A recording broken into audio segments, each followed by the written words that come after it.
बिस्मिल्लाहिर्रहमानिर्रहीम। अस्सलाम वालेकुम। कैसे हैं आप सब? उम्मीद है कि सब खैरियत से होंगे, बहुत मज़े में होंगे। तो आज हम बना रहे हैं बहुत ही मज़ेदार सी बलूची सब्जी की रेसिपी। तो बहुत मज़े की बनती है ये, आपने ज़रूर ट्राई करना है। और इसके मसाले जो हैं वो बहुत ही डिफरेंट हैं, आम जो हमारी बिरयानी होती है उससे बहुत ज़्यादा डिफरेंट है। तो आपने मेरी वीडियो को पूरा वॉच करना है। तो जो नए हैं वो सब्सक्राइब कर लें और बेल आइकन के बटन को भी प्रेस कर लें और वीडियो को लाइक और शेयर ज़रूर कीजिएगा। चलिए स्टार्ट करते हैं अपनी आज की रेसिपी। सबसे पहले एक होल चिकन और कुछ जो है वो चिकन की पीसीस जो हैं वो कुछ बोटियां जो हैं वो मैंने इस तरह से ले ली हैं। और इसके ऊपर जो है वो मैं तकरीबन 1 से 1.5 चम्मच जो है वो नमक डालूँगी और 2 चम्मच जो है वो सिरके के डालकर इसको अच्छी तरह से हमने यानी कि इसके ऊपर रब कर लेना है।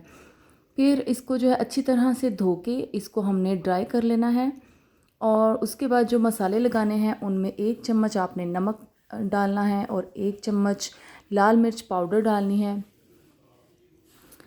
और 1 चम्मच जो है वो भर के ज़ीरा पाउडर का डालना है और 1.5 चम्मच इसके अंदर धनिया पाउडर जाएगा और तकरीबन 1/4 इसके अंदर जो है वो जावित्री का पाउडर जाएगा और 1/4 चम्मच ही इसके अंदर जो है वो जायफल का पाउडर आपने इसके अंदर डालना है। तो अगर होल है आपके पास तो फिर आप 1 नटमेग में से तकरीबन उसका चौथा हिस्सा वो ग्राइंड कर लें और जावित्री के तकरीबन 1 पीस जो है वो जो है पीस कर डाल दें। और तकरीबन 10 अदद जो है वो लौंग इसके अंदर आपने डालनी है।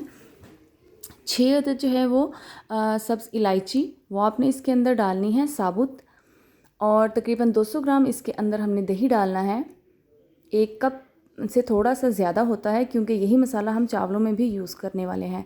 और फूड कलर जो है वो थोड़ा सा 1 चम्मच के करीब जो है वो इसके अंदर आपने येलो फूड कलर डाल देना है और इसमें आपने तेल डालना है तकरीबन 4 चम्मच।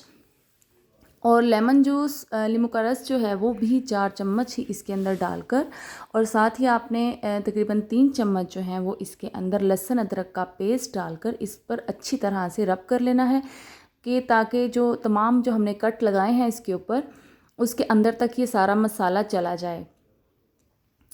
तो इसका टेस्ट जो है बहुत ही मज़े का बनता है और बहुत स्मोकी स्मोकी सा बहुत ही डिफरेंट जो है इसका टेस्ट होता है।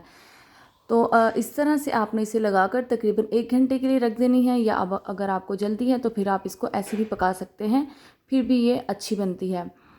तो चावलों को जो है वो आपने सोक कर लेना है तकरीबन आधे घंटे के लिए। तकरीबन 2.5 ग्लास जो है वो चावल मैंने बासमती राइस में यूज़ करती हूँ। तो बासमती राइस आपने इसके अंदर डालने हैं, आप चाहे तो इसमें सेला चावल भी डाल सकते हैं। तो जो हमारी सब्जी है उसको हमने पैन को यानी कि काफ़ी ज़्यादा गर्म करके तो उसके ऊपर हमने थोड़ी देर के लिए इसको यानी कि तेज़ आंच पर हमने इसे पकाना है ताकि जो इसका पानी वगैरह है वो सारा ड्राई हो जाए और फिर हम इसको जो है वो ढककर पकाएंगे। तो इस तरह से दोनों तरफ से आपने इसे थोड़ा थोड़ा सा सेक लेना है ताकि इसका ज़्यादातर जो पानी है वो ड्राई हो जाए। फिर हमने तकरीबन लो टू मीडियम पर जो है वो अपनी आग को रखना है और जो है फिर इसको हमने तकरीबन 10 से 15 मिनट तक के लिए हमने इसे कुक करना है। फिर हमने चावलों के लिए जो है 2 कड़ी पत्ते, 2 अदद जो है वो काली बड़ी इलायची और 5 से 6 अदद जो है लौंग और 4 से 5 चम्मच जो है वो इसके अंदर नमक और जो है 4 चम्मच के करीब जो है इसके अंदर कुकिंग ऑयल डालकर इसे अच्छी तरह से बॉईल कर लेना है। और चावलों को डालकर अच्छी तरह से इसे मिक्स कर लेना है ताकि जो नमक वगैरह जो मसाला है वो अच्छी तरह से इसमें मिक्स हो जाए। तो जी सब्जी हमारी बलोची सब्जी जो है वो भी तकरीबन रेडी हो चुकी है। तो अब हमने इसको देना है फाइनल टच।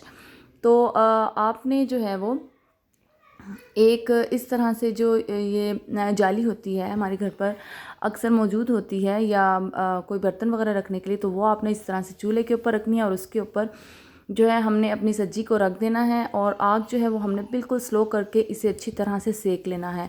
फिर उसी पैन में हमने तकरीबन 5 चम्मच जो है वो तेल डालना है कुकिंग ऑयल और 2 अदद जो है वो प्याज बारीक काट कर वो भी इसमें डाल देनी है।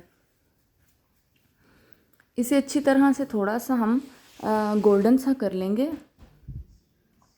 और सब्जी को जो है हम चारों तरफ से सेक लेंगे ताकि इसके अंदर बहुत ही मज़ेदार सा स्मोकी स्मोकी सा फ्लेवर आ जाए और इसका जो कलर है वो भी बड़ा अच्छा सा बन जाए।